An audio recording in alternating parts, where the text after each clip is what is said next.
Mic check. Welcome back to another episode of Vikings Happy Hour, sponsored by Lake Monster Brewing, Eastside Jiu-Jitsu, and that's Badass Wood Art. Remember, hit like and subscribe.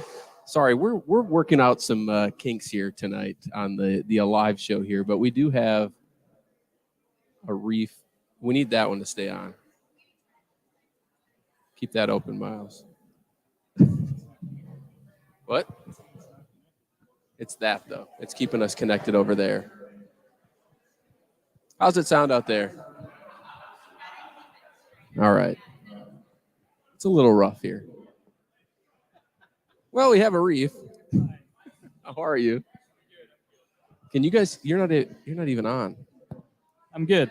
Yeah, there we go. Are you guys on? Yep. What's up? All right. All good. All right. Let's give it a whirl, I guess. We'll see how this works.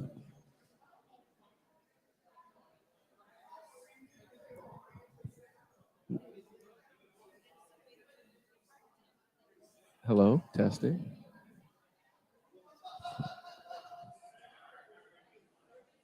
I think for today's show, exit out of my phone, Ryan.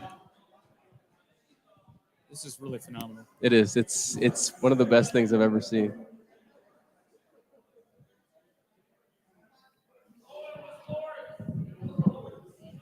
Just shut it off. Perfect. Sorry, everyone. All right, let's try now. Welcome back to Vikings Happy Hour, sponsored by Lake Monster Brewing, Eastside Jiu-Jitsu, and that's Badass Wood Art. We're having technical difficulties with the speaker here. But we do have Arif Hasan, Ryan, Miles, and myself. Arif, how are you? I'm good. How are you? I'm doing pretty good. The Vikings play the Bucs this weekend. Great. You guys are supposed to help me out when I'm dealing with all this stuff. Well, all you got to do is ask. Yeah, my glasses are all fogging up. Matt ate some spicy food today, so he's struggling. He is Rough struggling day. over Oh, there. God. I guess I can take over here. Arif, Please what are your do. thoughts about the Bucs? Are we going to win this game? I think it's pretty likely. I don't know what the line is, but I imagine Vikings are favorites. I mean, the Buccaneers they've got a fairly talented group of players on defense, but you can't trust that quarterback, right? Dude, they got Baker Mayfield. Right. Okay. Most of us can't trust that quarterback. I think the fact that he won a quarterback competition with Kyle Trask doesn't really tell us very much about the strength of the competition at hand. I think that we don't even is Mike Evans going to play? I have no idea. Even if he is, it feels like that receiving core is on the decline. They have some young players that are like kind of interesting, but I don't know that they'll be ready to contribute in year one right away. I just feel like the Bucs are a team that's kind of in the middle of a rebuild, and they haven't put together the final pieces of that rebuild, and the Vikings get to benefit from that. Going into that roster, the Bucs roster, one of the worries that we had coming into the season, at least on this show, was the strength of our defensive line, and that offensive line for the Bucs is quite poor. At least everything outside of that right tackle. They will be until Sunday. Well, so Right, yeah. it's going to be a battle of like who's worse, I guess. I suppose I'm not like that out on the Vikings defensive line. It's just not a great one. But I mean, Harrison Phillips is a very good player. I'm high on Kairos Tonga.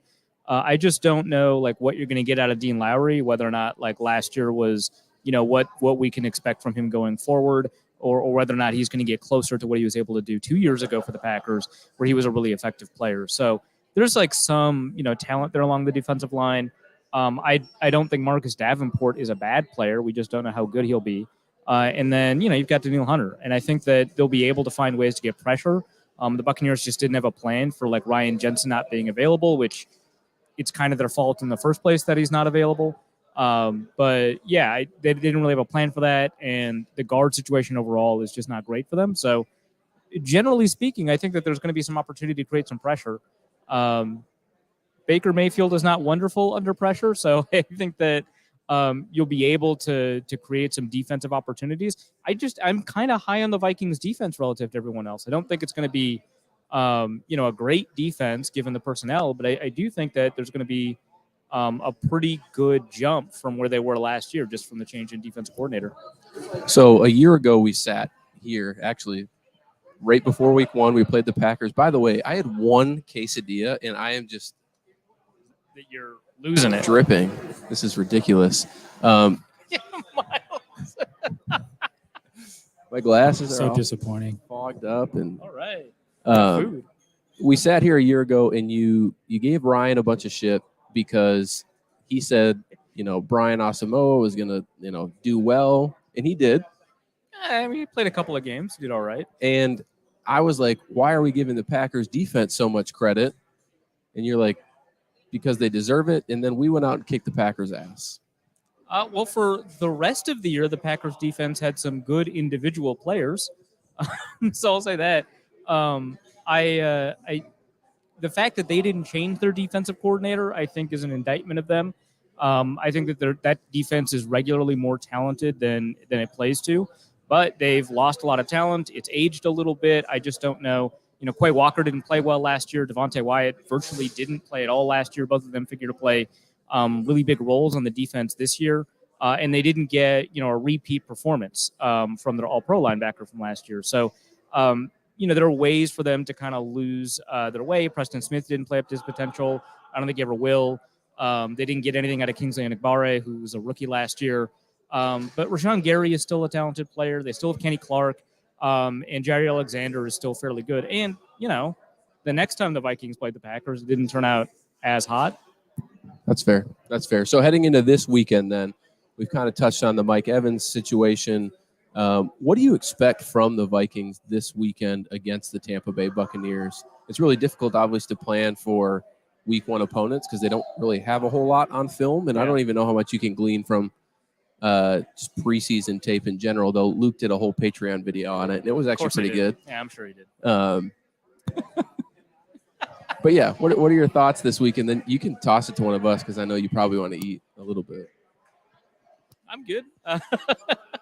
No, I think, the Vikings are going to implement a more run-heavy game plan, I think, for 2 reasons. One, I think that, that line, so they've got Levante David, obviously, but I just think that linebacker group is not as talented as that young secondary is. I think that secondary is on the rise. I think the interior of that Buccaneers defense is on the decline. I still respect Vita Vea a lot, but I just think there are more opportunities in the run game than throwing against Jamel Dean and Carlton Davis and Antoine Winfield, who was on the injury report, but it looks like he was like a full participant, so he should be fine.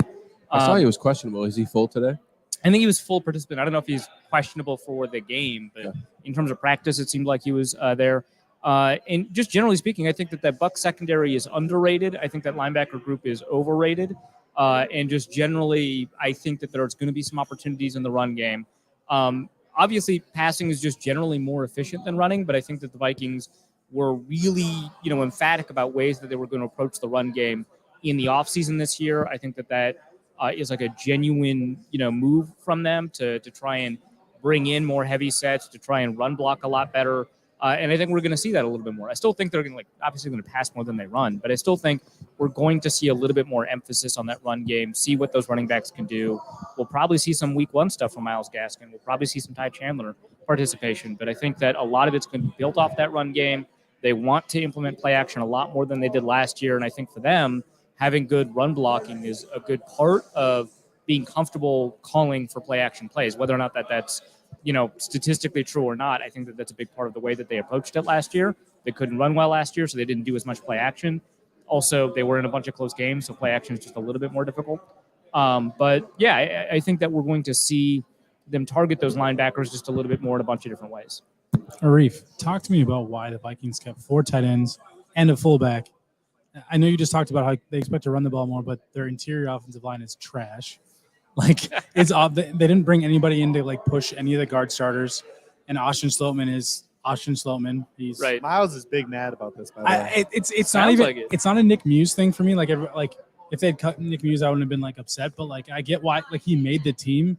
Like he earned a 53-man roster spot. So I don't want to take that away from him. But like from a roster building standpoint, how does he have more of an importance than some other positions that they obviously decided not to revamp? I think part of it is trying to figure out who's going to slip past waivers. I'm not saying Nick Muse like wouldn't have slipped past waivers. Maybe he would have. Maybe he wouldn't have. I mean, if Ben Sims, I thought if Ben Sims was going Right. to get picked up, like there's no way Nick Muse wasn't. Right. So like that seems like a good instinct from the Vikings. Ben Sims was the only Viking that was picked up off of waivers. So everybody else that they wanted to bring onto the practice squad, they were able to. So that's part of it, right? It's like I would have thought that Joanne Williams would have made the roster. He didn't, but he's on the practice squad, right? And so they made like a correct risk assessment there.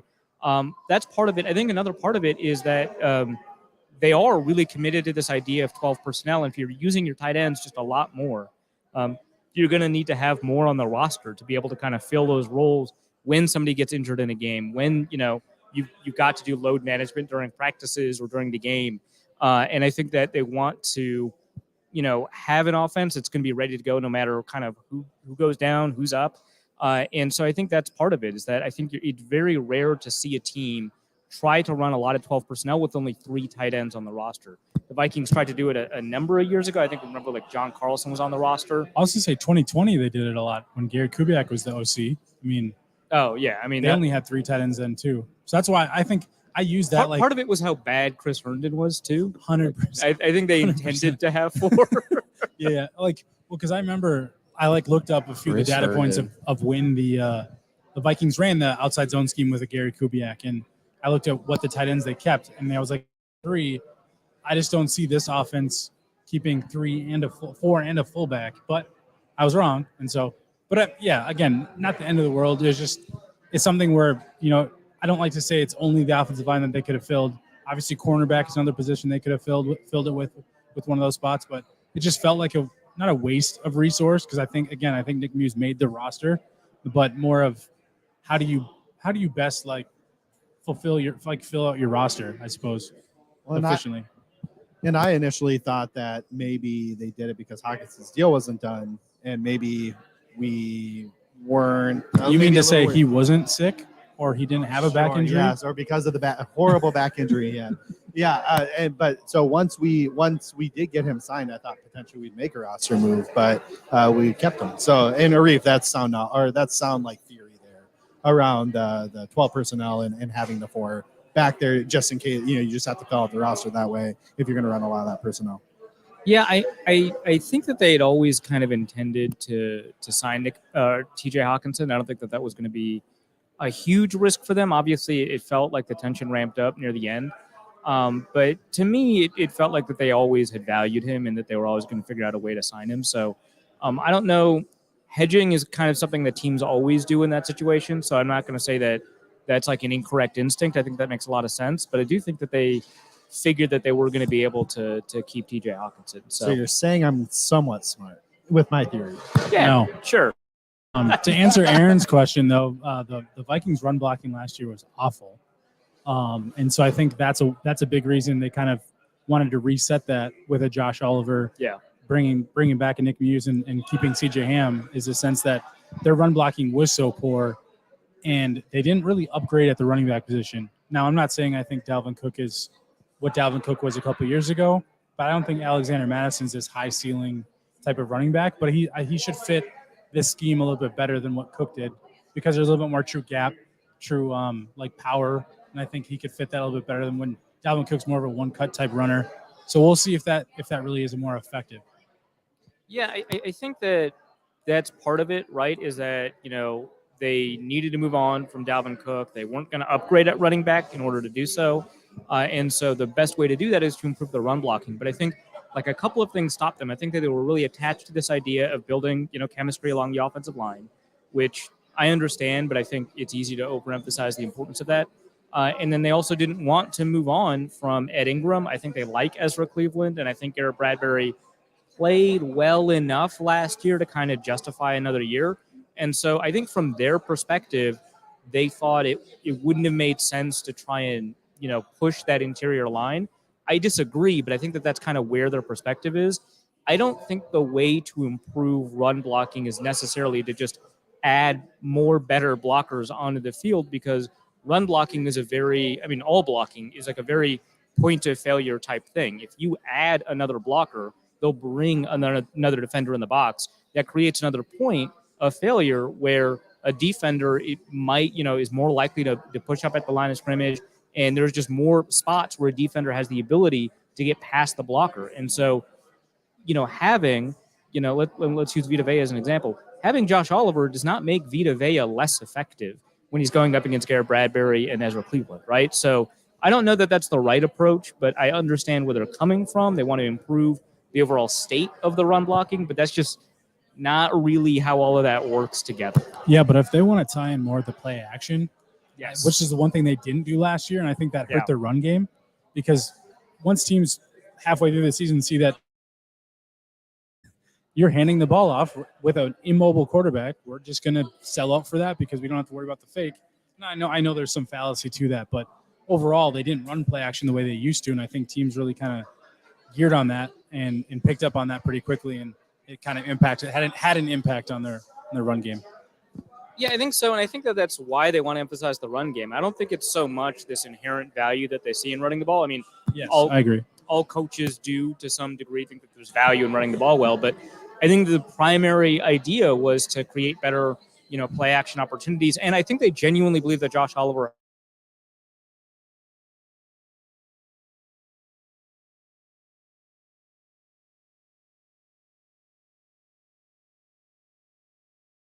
Oh, all right. Yeah. Oh, hey, there we go. He was a third tight end there. He was not used all that often in passing situations. Baltimore also doesn't pass the ball all that often, so it's not as if he was going to have a lot of receiving. But he was a receiving guy in college, right? Wes Phillips mentioned that they scouted him as a receiving tight end that needed work on his blocking, and he's not alone in that. I think I've got all the databases of all these draft analysts and what they thought about a lot of these guys over the years, and Josh Oliver very much was seen as a receiving only tight end, and so I think that there's a reason to believe that this guy has receiving chops, has receiving upside, and a tight end like that is really useful in play action because you can run all of these tight end leaks, especially at the goal line, where it's basically a cheat code, way better than a fade.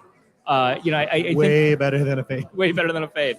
I mean, there was 1 year where half the touchdowns scored to tight ends in the red zone were tight end leaks. It was crazy.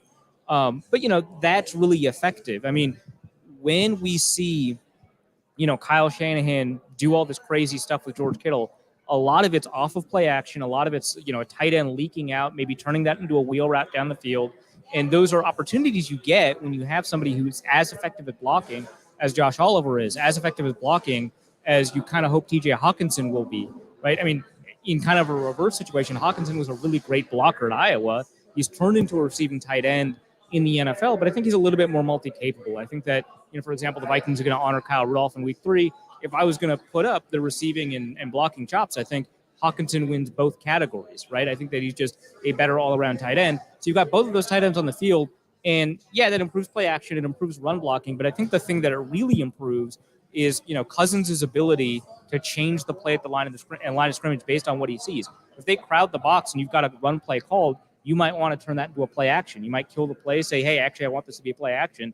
And now you've got something because all the tight ends that you have on the field are really capable at pass catching, which you can't really do that if it's just a blocking. If it's Matt Spaeth out there, I'll love to go for Matt Spaeth. But if it's Matt Spaeth out there, that play action is just going to be a lot less effective. He's not a receiving tight end in the same way, right? If it's Rhett Ellison, it's okay, I mean, he can catch the ball, right? But that's not the idea. But if it's Josh Oliver, and if he's as good at receiving as they think he is, they can change the play at the line of scrimmage. Or if it's just hey, I hate this look entirely, we're going to change the play entirely, you can split somebody like Oliver or Hawkinson out, and now you've got an effective wide alignment, and now you've got this third linebacker whose only job it is to blitz or stop the run, now isolated in man coverage against a tight end like Hawkinson. So there's a lot of things you could do at the line of scrimmage that you get with more tight ends on the field that you don't really get when it's a fullback out there or an extra offensive lineman or something like that. Can I ask you a quick question? Do you actually think TJ Hawkinson's a good blocker? Because I feel what I've kind of heard from general consensus is that great receiving tight end, below average blocking tight end. But I think, you tell me if I'm wrong, but I think that we're on the same page where like we think TJ Hawkinson is better than people think he is at blocking. He's fine. I think he's good, but Yeah, I he's also did not do like a deep dive into the analytics like Arif probably has. I mean, they clearly brought in Josh Oliver for a reason, but I don't. But think is that that's more on no, TJ that's- Hawkinson or that's the a- fact that they want to just run the That's ball what I'm more? trying to say, Matt. Will you, Well, shut speak up. quicker. Let the man speak. I haven't spoke since the audio malfunction at minute You're 1. in timeout. I just started to stop like sweating, so if you could just leave me be. Well, no, I From a think quesadilla, right? right. God, I don't know what the hell you have there, but It I'd had be pepper done jack for. cheese in it, so you know. No, so Poor well, Matt. it's not that I think TJ Hawkins is a bad blocker. He's effective, but I think to Reef's point with Josh Oliver, they want to allow Hawkinson to be a mismatch out wide, split him, move him around the formation, let him be that multiple tight end rather than a true inline wide tight end. They can let him kind of be that move tight end, and I think that fits better what his skill set is because he's obviously a better receiver than he's a blocker, and I'll take that over. Give me a receiver over a blocker any day. So Right, yeah. When you're paying him $17 million. well, yeah, when you're paying him $17 million, and I think this might be the best weapons at the receiver position, like tight end included, they've had in. I honestly don't even know how long on paper. Since 3D. On paper. Since 3D, probably. That's a I'm lot, not. I'm not going that far. That's a lot. I like what's 2009 maybe, like Berrien, Harvin, Rice, and Visante Shenko maybe. Don't forget Bobby Wade. But He was gone. He was wouldn't gone. put He was Berrien- gone. I wouldn't put Berrien. in Well, no, that but case, Berrien yeah. was I a good third receiver though. I would take that receiving group over this one, even though Justin Jefferson like clears, right? Wait, Like, what? that's- What did you just say? Oh God. There's no Oh, way you no, could be saying that, Arif. Arif. Did you just said you'd take I'm just Sidney I'm Rice? just gonna sit back. So hold on. So you've got Jordan Addison and Percy Harvin, right? We know what Percy Harvin's rookie year was like. Sure. Would you take a Jordan Addison that you've no idea who they are Yes. over Percy? Yes. That's No, I can't do crazy that. to me. I don't think that, That's crazy but to I me. do think Jefferson like greatly ascends what Sidney Rice gave you. Like Yeah, greatly Jefferson's a ascends lot better than Sidney, but I think people underestimate how crazy good Sidney Rice was that year. Yeah, he also had a better quarterback, even though I hate Brett Favre. So So to me, the difference between a Harvin and an unknown rookie makes up for the difference between Jefferson and Rice, why didn't we compare Osborne to Harvin? because he's It's a just joke. not going to see It's as a many joke. targets. Well, Osborne's like the Bernard Berrien, but he doesn't play that type of position. But he's It's like just the a third joke, rec- you guys. No, Chill. dude, you got to go back to that. And timeout. Hawkinson's much better than Shenko, in my opinion. But does he have a bit? I'm Oh, glad my you. God, I'm my- glad you cut my out there. mic I'm cut glad you out. cut out That there. was amazing. My point is more just that like the depth that you have there is really astounding. You're not getting, obviously Jefferson clears everybody. You're not getting that, but Rice was so astounding that I think the difference there is not as big. That the Berrien versus Osborne comparison, helps you. That the Harvin versus Addison comparison helps you. So I think that's just, and there's just like more stuff you can do on the field because you can threaten like not just all three levels, but you've got like essentially a perfect horizontal receiver in Harvin, right? Because you can put him anywhere. You can have him run jet sweeps and stuff like that in ways that allow you to be a little bit more effective. Either way, I think that this is obviously a really great receiving group in terms of receiving weapons.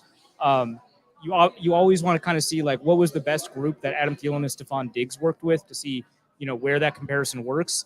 Unfortunately, 2017 was the only like the Jarius Wright, Stephon Diggs, Adam That's a Thielen, good group. and then Kyle Rudolph. That's like the closest thing I can get to. I mean, I might take that group too. That's Over- I'll give Yes. you so Over this year? I'll give you I that. might- I'll give yeah. you that because Adam Thielen was obviously a second team All Pro. Stephon Diggs was an elite player. So you had two That's high interesting. elite Yeah. players, and the Vikings technically only have one right now. So that's totally fair. And Jarius Wright was really good. Well, especially as a third down, like Yeah. move the chains. If the audio was working here right now and my wife could hear you praising Jarius Wright, she'd be screaming. That was her favorite player back in the day. He ruled. He was awesome. They really screwed that situation up because they gave him a contract and like seemingly immediately regretted it and tried to move on from him. And then they Well, wasn't couldn't the find story? a third receiver for years after that. The story was that he wouldn't play special teams, and Zimmer Yeah, that's Zimmer it. wanted him to play special teams. yes, Great. Which sorry, Zim, but Well, and they couldn't cut him the first couple years of that contract. So it was like, well, shit. that's an interesting Yeah. That could take its own show. It could. Previous wide receiver groups compared to this year, and Well, don't steal it for Locked On. For the if longest you're gonna have this time, conversation, you got to come back. for the longest time, the Vikings had a really, really shitty receiving group. Yeah, Well, so- before like Thielen started, and Yep. I think Diggs also started the same year, 2015, right? Because he was like Cordero Patterson and Charles Johnson, and then Greg Jennings, Greg Jennings, Devin and Aroma should do. Mike Jenkins. Mike Jenkins. Oh, I They like brought Mike him in. Jenkins. Yeah. That 2012 magical season. Yeah.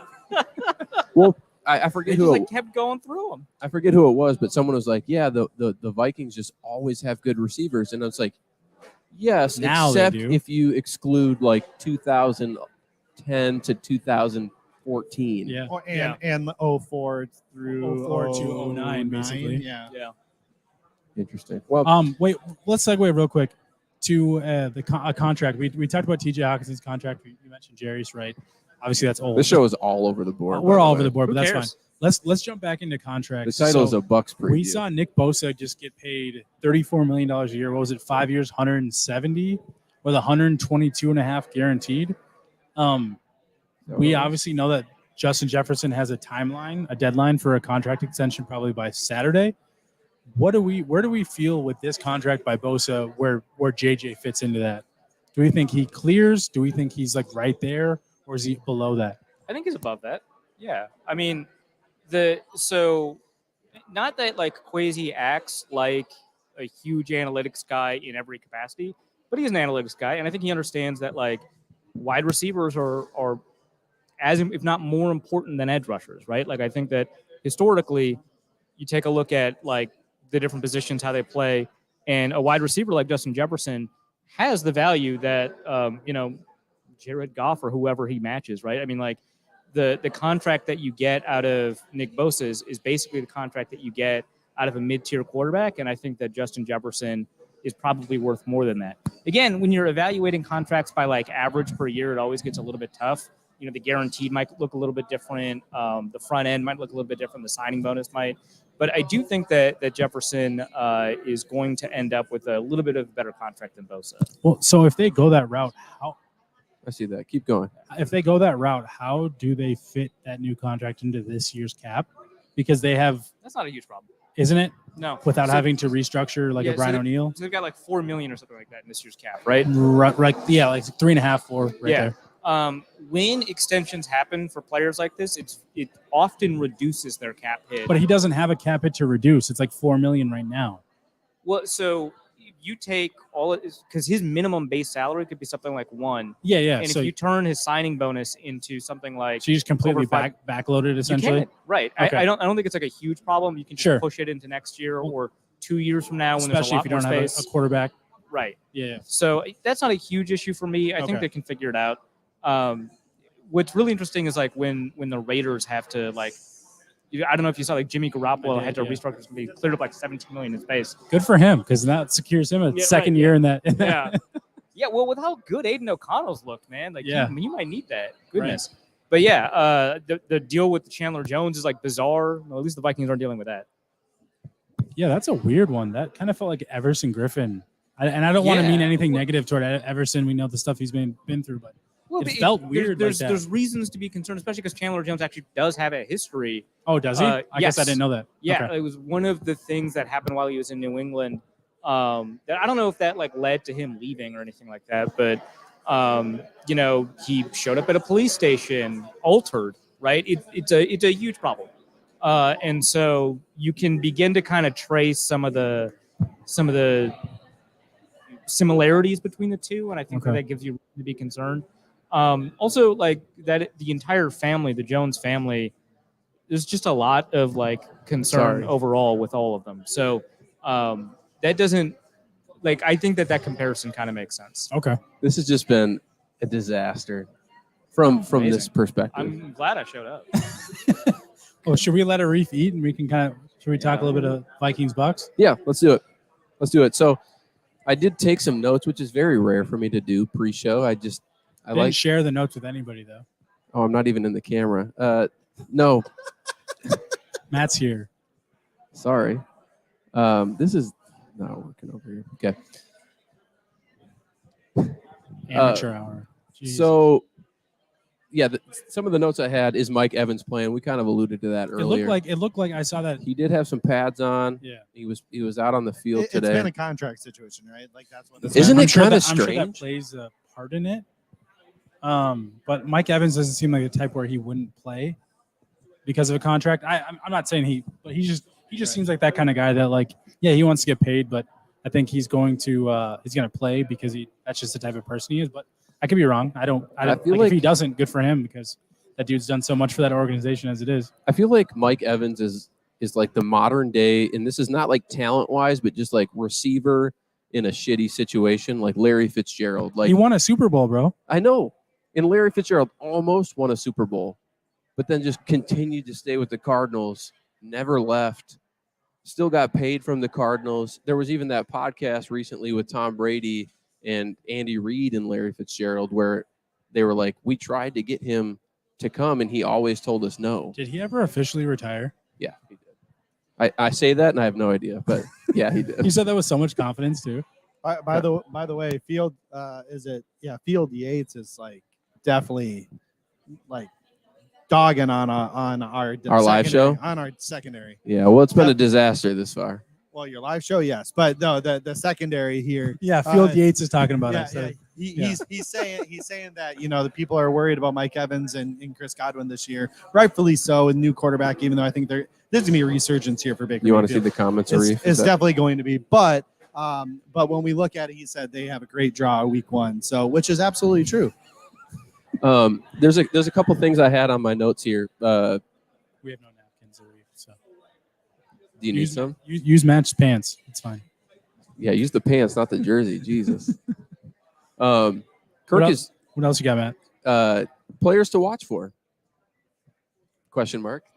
Can you elaborate? Like just anywhere? Like on the Vikings. So I think the easiest one is the Vikings corners versus the Bucs receivers and Chris Godwin and Mike Evans. But I want to dig a little deeper beyond that. I don't want to talk about like the obvious one. What is a group or player that you're watching against this Buccaneers team? Honestly, I think this Buccaneers team, the offense coordinator themselves, right? The guy from Seattle, from Seattle, forget his name, but he is he's going to be more on that play action and heavy run game situation here that Seattle's traditionally run. So Rachaad White versus our linebackers is going to say that. It's a good one. Yeah, it's going to be a very interesting matchup here. And I actually was really high on Rachaad White coming into the season just because of that offensive play caller. And the hard part, though, is the offensive line's garbage. So we'll kind of see how that operates. But, watching Rachaad White against these linebackers, whether it's going to be, Hicks, Asamoah, and or Pace, should be an interesting test for that group. I actually thought the linebackers would be the key point. And I wasn't even thinking the run game, but more so that, like, I think the Vikings are going to get to Baker on Sunday. I don't have any questions about that. And in Baker – we'll start to check down, which will mean, and I learned this from Luke's Patreon, actually. But the you line pay for that, dude. I went to high school with the kid. I pay more for a read. I'm just playing, dude. I love Luke. I'm just kidding. The immediate pivot to no, but I pay more for Harissa is so funny. The thing is like, see what he says when you're not here. And Luke, if you're listening, which you're probably not, but we could clip it later and just Luke tag you in us. it. Good. He hates you probably. Means you're doing something right. Luke, you should stop giving away your content for free after 7 days. You should just have people pay for it and then just release other stuff later. Back to the game. Anyway, mine was Caleb go Evans, just because I think coming off the concussions last year, he's a first-time full-time starter. He's obviously like an outside corner only, and so I feel like that Mike Evans matchup is going to be a tough one for him. And so that's for you. I'll be curious to kind of see how he plays against the Mike Evans, who I'm sure they'll throw the ball up to and test him early on in the game just to kind of see where he's at. And so I'm excited to see how he performs. But if that cornerback group can't kind of get it figured out early, it might be in for. I'm not saying Baker's going to put him in for a long day, but It just might make it a tougher game than you'd like it to. You guys are sleeping. I'm telling you, you're sleeping on Baker. Dude, even Josh Metellus, when we had him on our show the other week, was like, you have that guy on your fantasy team? weird. Josh Metellus is like talking down about a friend of the show. He's about to play. Friend of the show, by the way. That's actually pretty rare for upcoming opponents. Yeah. It's actually really interesting that he literally said, "Oh, so you don't want to win your fantasy league?" He did say that. He's not he's not like my starter. Yeah, but he's on your fantasy team, right? A dynasty team that I started 3 years ago. Traded everything for Baker. You could have cut ties 2 years ago, is what you're saying. We brought up Baker Mayfield and he laughed. He outwardly laughed. Now he is in my super. Now it would be embarrassing if the Vikings got like mollywopped by that offense. Yeah, and then you guys are gonna all with have Josh Metellus on the field as a third safety. Who do you root for? I mean, I root for the Vikings, but I'm gonna cheer for Baker. Yeah. I'm gonna cheer for Baker, obviously. Oh my like I want us to win, but I also want him to throw 4 touchdowns. All right. Okay. Arif, will you answer this question? About the safeties? Yeah. I don't know if it's like safeties versus, I don't know if it's like a matchup kind of thing, but yeah, I think the safeties are going to be players to watch for. Yeah, I think 6 of the safeties. I don't know that all 6 are worth watching, but I guess we'll see if Theo Jackson sees the field. But yeah, I think that the way that they're deployed is going to be really fascinating because it's not just that the Vikings, have a dime defense, right? That Josh Metellus is going to, see the field with the linebacker out of here. It's a long story. I mentioned in the so someone asked odds that Arif get his car back before Sunday's game. 0 based off of what I know. But like in our group chat where we're talking about like organizing this podcast, I was like, yeah, I'll make it if I can get my rental car in time, which I did, by the way. He hitchchiked here. I didn't know it was a rental car. Did I not say rental? You just said car. Oh, okay. Well, it's not the car I own. Okay. Very long story. It's played out over 2.5 episodes in Norse code. It's very and now it's made its way to climb in the pocket. A lot going on with my car, but it's not just the dime defense. It's going to put like Josh Metellus on the field, right? You're going to take a linebacker off. In theory, Jordan Hicks, but I imagine it'll actually be Osmo or Pace or whoever. And I think Hicks will probably be on the field just because of the size thing. But I think that you'll have that. But I think you'll also have kind of that big nickel package, right? Where you take you only have 2 corners on the field, but you got 3 safeties and 2 linebackers or 2 inside linebackers. And that allows you different types of matchup opportunities because more teams are running out of 11 personnel. More teams are running out of 11 personnel. And so you have to be aware that that's going to be a thing. Tampa likes to have, 3 receivers on the field more often than not, especially because the tight end quality has just never been all that great. Rips to OJ Howard.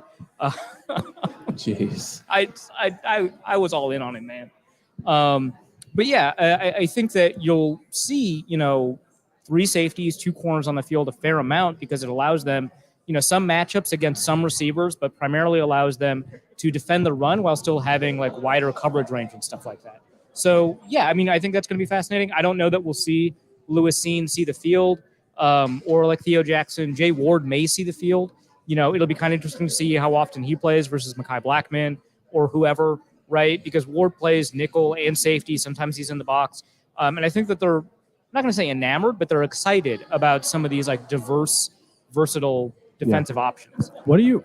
Hold on one second, Miles. We're like halfway through the show, so we need to do the plugs here. So we're live at Lake Monster in St. Paul. We've had some audio issues earlier on, but we're good now. So if you're in the Twin Cities, make sure you stop by Lake Monster Brewing. We got a 12-pack up here, which, by the way, if you buy this 12-pack, at the very bottom of it, I'm not going to take it off. It is full. It could fall on Miles or Arif, but there's a free beer underneath it. And we're also doing a giveaway in this neat little envelope here. There is I have it, Crowler 3-pack ready to give away to one lucky fan who's listening. So make sure you like, subscribe to the YouTube channel, and we'll be giving that away soon, along with the hat. The hat is still up for a giveaway. It just needs to hit 3,100 followers, and we'll send that thing away. But Miles, go ahead. I was gonna. So on Score North yesterday with on draft, Purple Daily on draft, I'm on with Tyler and Declan. We talked about Lewis Seen. We kind of did prop bets on. Does he see the field I think what we did 5.5 snaps was the over under. For week one? For week one, I said under. On defense? Snaps on defense, not special teams, defense. And I said under just because of what we've seen and what we know is like, where does he peg in? Why would they give him snaps? And who is he taking snaps from right now? Did anyone take the over? Yeah, Tyler did. And not that I like. Sorry, like Forno did? Yeah. No, he's usually pretty smart. That's weird. So I was just curious, like, what you guys thought of that. Just more in the sense that, like, I just don't know as of week one where he slots in. I mean, we have our 3 starters, right? Like, we have our 3 starters, and then as Arif said, they love Jay Ward's versatility. Yeah, I don't see like Miles said, I don't see how he would get to, like, unless an injury occurred, right? But I don't see like how he would get deployed. Like, what situation where they think it's better to have Lewis Cine on the field than this guy who's our 11th guy on that unit, right? Like, you could say, let's take Jordan Hicks off the field because we need better coverage. Well, both Jay Ward and Josh Metellus serve that purpose. Well, if you want to go in dime defense, you're most likely going to have 3 safeties, 3 corners. I don't see a scenario where they're like, we'd rather have Lewis Cine on the field than Mekhi Blackman, right? So, maybe like a Hail Mary type situation, which, again, I don't know that that's the best, but like that's not 5.5 snaps. If there's 5.5 Hail Marys or 6 Hail Marys, like, what are you doing? Right. I don't think he sees the field. On defense, yeah, I have a hard time I think seeing an it as over-under of 0.5 snaps makes way more sense, yeah. Ooh. Especially because he just got hurt like a couple weeks ago. And I don't know if they want, like, I don't know where he stands today with that injury, but I don't know if they would put him out week one. Well, and even before the injury, he was definitely slotted behind the top 3. Yeah. And then Theo Jackson made the team, played better. not just because of I don't know if special Theo teams. Jackson played better. I don't know. No, but I'm saying it was special teams, obviously, but like if Lewis Cine had stepped up, you don't have to keep Theo Jackson. I that's nothing against Theo Jackson. No, I think that's 100% fair. Jackson had a great camp, but none of that matters if Lewis Cine is where they expected him to be or at a spot where he's showing like genuine, consistent, and reliable talent. So I think that plays a role. I do have a question, and anyone can take this. I'm obviously aiming at it, you, Arif, but what position is Cine slated for? Like, who's Josh Metellus' backup in that kind of star position? Should be Jay Ward, in my opinion. I mean, it would make the most sense as Jay Ward just because you think like, hey, Metellus can cover in man coverage, Jay Ward can cover in man coverage, and they can slot into the box in areas where they have to cover run gaps. But, I mean, they play pretty differently. I think it's probably Jay Ward, but I don't like it as a 1-for-1. They play pretty differently. I think Ward gets blown up by a guard, whereas Josh Metellus might be able to hold his own. Right? Like, there's like a difference there, so I don't know. But I think that primarily you'll have Jay Ward play in those situations much more often than Metellus because you can call a variety of coverages that you normally don't get to call with 3 safeties. I'm going to plug myself. I actually wrote about all of the different ways that big nickel works. That's different than, I guess, standard nickel over at my Substack, the Wide Left Substack, wideleftpost.substack.com. Will be in the description below. Perfect. But yeah, the way that you play 3 safeties is just a lot different than the way that you play 3 corners. And what that third safety can do defines a lot of your options. The Patriots played a lot of 3 safety, but they didn't really have the versatility with the third safety that they would like. I mean, they had Eric Rowe, they had Jabril Peppers, and they can provide a little bit of that given their athletic profile. But neither of them are actually good at man coverage. They just have the physical skill set to be okay at man coverage. But when you've got somebody like Metellus who did not play man coverage in college at all, it's very weird, but who has shown his ability to do that against the Vikings offense in practice, against the 49ers offense in practice. I don't know if the Cardinals offense counts, against the Titans offense in practice. I think that given the versatility and the variety of players that he's gone up against in man coverage where he's played fairly well, that's, a little bit more that you can deploy with that safety look that I don't think that you're getting out of Lewis Cine. I think Cine replaces like Harrison Smith, right? Or Cam Bynum, yep. Okay. Yeah, or Cam Bynum, yeah. Yeah, I mean, and you know what that's called with Josh Metellus? Not playing that in college and now playing it now. It's growth. And that's what we got to see out of Cine. Wow. Got to enter the growth zone. Nice job. And I'm like a Cine apologizer. So, like, for me to say that, it's just I have a lot of faith in Metellus. So, something we did last year, something we're going to continue to do this year is kind of keep track of our predictions this week. But before we get to predictions, I did have trivia questions lined up in case this worked and whatnot. Your head just dropped. You were like, I am not about. No. You I'm just gonna take a quick nap during this segment. So. no. The reason, and we're going to continue to do this each week, by the way. Head drops I even asked. further. Miles is like, I have quit CTP. I asked ChatGPT to give me the trivia questions. And so this is where I really want your guys' help. So I wrote about how AI is going to replace sports writing over. You at only get Live one plug a game. All right, so Arif's like, So- ChatGPT. so I have 10 questions. Oh my god. Trust is me, so many. some of them are just, it's fine. So are the answers also provided by ChatGPT? Yes. Oh my god.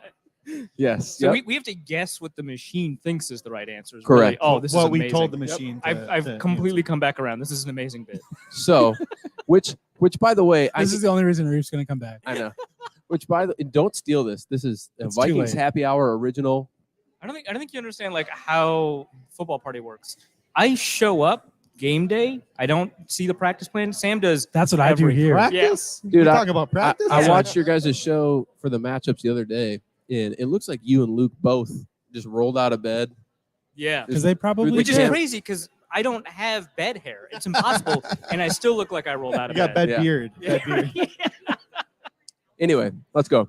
I didn't check to see whether or not some of these answers were correct, but Yeah, Just- that's the beauty of it. just based on it, I can kind of get a good feel for it. Question number 1. When did the Minnesota Vikings and Tampa Bay Buccaneers first face each other in an NFL game? I don't know, 1971. Yeah, 1972. 73. First meeting, according to ChatGPT, November 3rd, 1979. 79? But that could be wrong. When were the Bucs founded?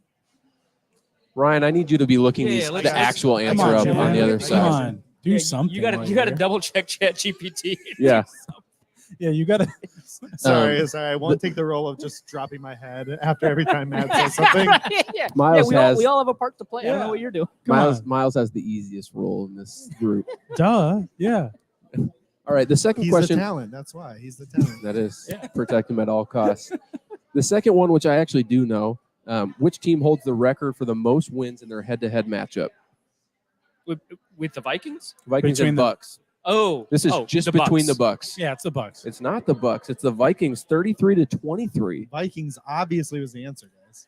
Well, look, if they haven't played since 19, Dude, if but they the started Bu- playing in but the Bucs have 1979, been like bad. yeah, Well, and the that Bucks were were the almost- worst in the early 70s. So Weren't if they they the- didn't actually play Well, they were both until in the 1979, NFC Central. and the Bucks won the NFC Central much more than Yeah. the Vikings did. I hated Mike Allstott. But Yeah. the Bucks have been like bad most of their lives. I'm telling you right now, I've looked it Like up. bad The two Vikings Super Bowls. are in the lead with 33 Well, yeah, I mean- wins. No, I'm not saying that you're wrong. Arif, I'm telling saying you. it's You're saying understandable Chat to pick the Bucks.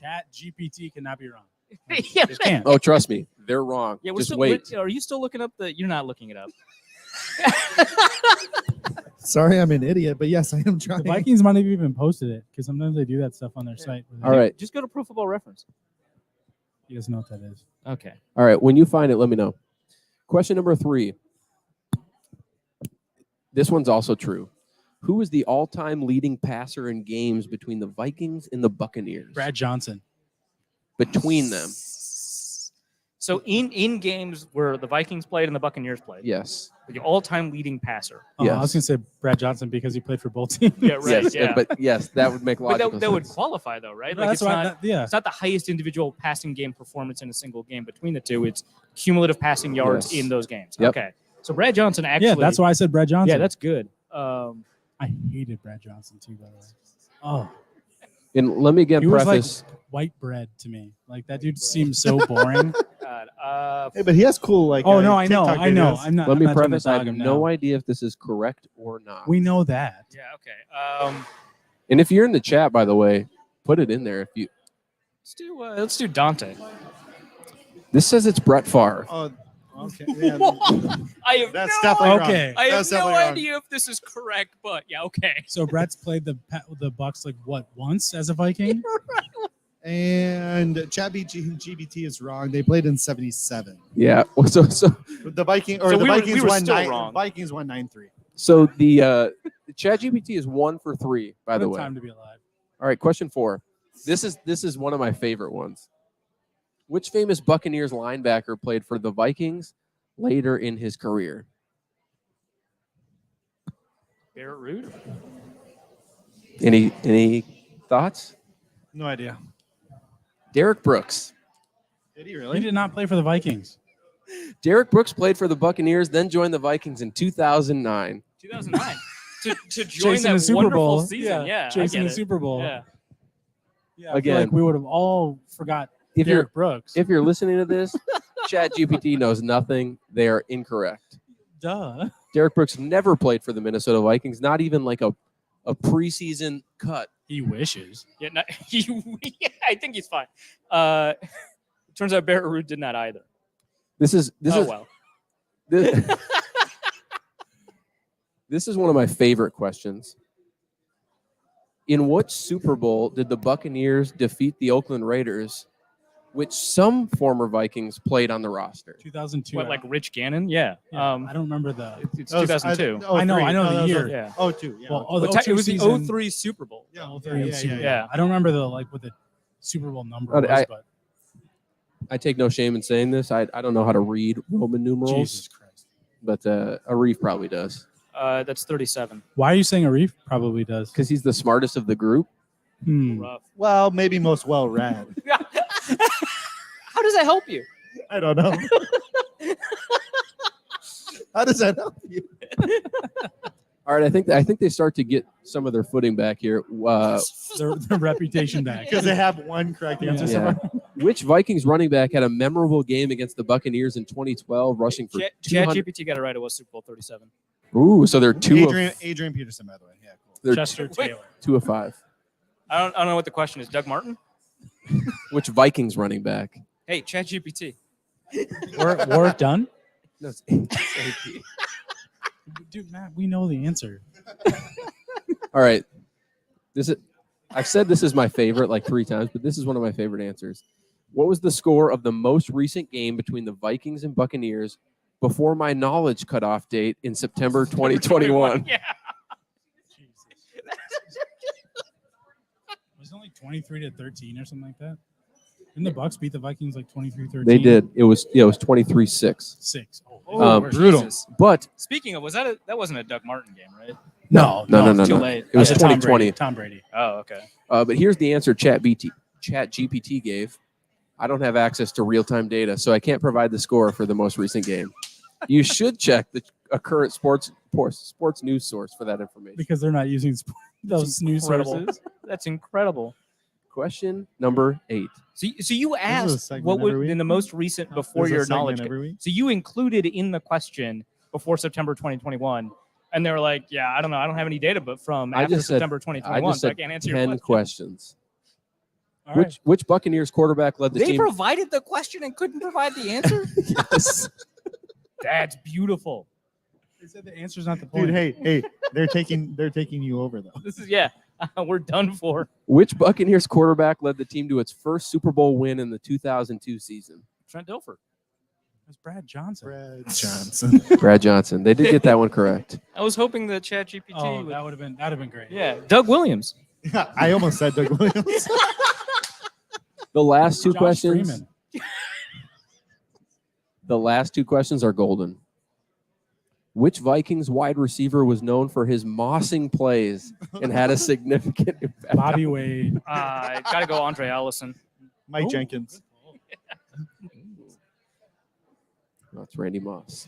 And they got that one right. They did get that one right. Okay. Someone's been watching Dorktown. Question number 10. What is the name of the trophy awarded to the winner of the Vikings versus Buccaneers matchup? Floyd of Rosedale. The brown jug. What is that? What's the Wisconsin one? The slab of axe. bacon? Yeah. Or the axe. Well, the Well, axe. both of them are the rivalry Yeah. trophy. Yeah. Oh, are they really?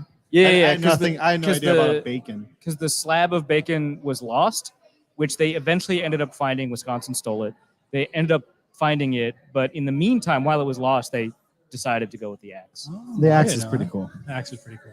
Well, the answer to this question is there is no specific trophy associated with this No matchup. kidding. It's not a traditional rivalry. Thanks, ChatGPT. Thank you, I man. appreciate it. And They that's your, furnished the question and the answer. Huh? Yes. That's amazing. they were fantastic in that. How much did you pay for that? It's free, man. It's free. There's Thanks, no man. way It better be. that content is free. It is, man. We don't charge for this. Yeah, I think that's part of Miles's point. For a good reason. I'll end that Patreon subscription right now. Stop laughing, Arif. This is All right. perfect. Let's do some predictions and close out the show. Doug Williams throws for 300 yards. You might lose that bet. Did he ever throw for 300? Probably not. Ask then, ChatGPT. right? They might know. Yeah. Super Bowl winner, though. The Vikings play the Buccaneers noon on Sunday. They are favored by 6 points, and the over-under is 45.5. I'm taking the under. Okay. The under, and are you taking the Vikings? I said on score, I said 28-24 Vikings. It's got to be a one score. That's I know. It has to be a one. That's the Now you're over. taking the That is, I'm under. taking Okay, over okay. now, but like He's hedging his bet. I do not believe in Baker Mayfield. Bad choice. Sorry. And but it's got to be a one score. They have- game. Hey, you also didn't believe in Brian Oswald. That's fine. though. that's true. And he still I hasn't mean, done anything yeah, we yet. can't. Yeah, that's, Hey, he had a that's fumble weird recovery, victory baby. lap He had to a run. fumble You're recovery not- that led we were at to. that game. We were at the game. And the Buccaneers cut Tyler Johnson. 2 years ago now, or a year and a half It's ago. been a little bit. Yeah. So they've fallen out of favor. Vikings legend. Vikings legend Tyler Johnson. They wish. So I'm going to go 24-14 Vikings. Okay. I think they covered. I think it's a shootout, baby. Baker's going to sling. Shootout. Baker's going to sling it all over that field. It's going to be a 35-28 Get out. win Who's Vikings. their third receiver? Is it like Olamide Russell Zacchaeus? Gage. Well, Russell No, Gage no, is no, hurt. no, You no, and I it's are. gone. So it's like I think Trey Trey Palmer. Palmer, rookie. Who's actually, sixth round pick? Yeah. yeah, Nebraska, I Yeah. believe. He looked good. He looked good at the Senior Bowl. And he looked good. They in also have like preseason. a good Yeah. undrafted guy. They have somebody else too. I can't remember the name off the top of my head. But either way, I think it's 35-28. They have two tight ends. Yeah, Raheem Jarrett. That Yeah. dude is Oh, good. yeah, Raheem. Oh, he's Maryland. he's going to do exactly like what Khalif Raymond did to the Vikings, man. It's like 2 plays, 40 yards. That's it. 2 touchdowns. I think in Cade typical. Otten- you mean you're not scared of like Cade Otten and Bo Keefe? Is that his name? O'Keefe, baby. Gophers legend. O'Keefe, that's right. O'Keefe, Gophers legend. I think in typical Vikings fashion, they just kick the shit out of the Bucs in Week 1, and then they go get embarrassed on Thursday Night Football against the Eagles. Yeah, that sounds we about didn't- right. actually. well, but we Actually- also didn't do that at all. I feel like last this is year, gonna be so- the season where that's reversed. Well, I they're mean, gonna get beat by the Bucs, but then they're gonna beat the Eagles, and we're gonna be like, oh my god, this team is real. this team is real, and, And they're then, just gonna and then it turns out the Eagles are actually bad. Yeah. And then, or like the Eagles just like have the stomach flu and yeah. Short week, you know. yeah.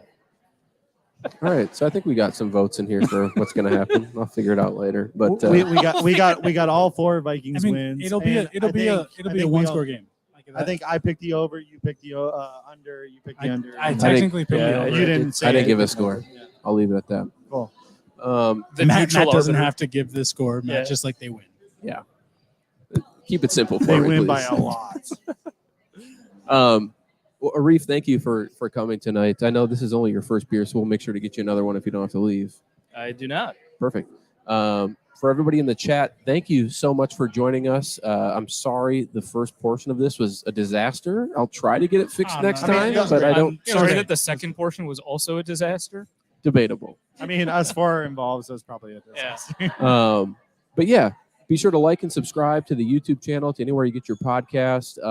Go subscribe to Arif's Substack, which is Wide Left, which is wideleftpost.substack.com. which will be in the description below for the YouTube and the podcast. So go check that out as well. The Vikings take on the Bucs this Sunday at noon. Go root them on, and then join here at Climb in the Pocket, where Flip Mozzie and Jason Brown will be hosting Vikings Final Score. We are back this season for those two with raw, cut emotion, post a hopefully Vikings win. But until next time, everybody, hold on. I got to get it queued up. Let's go Vikings.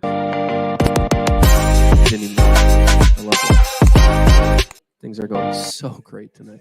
You know what? You can end this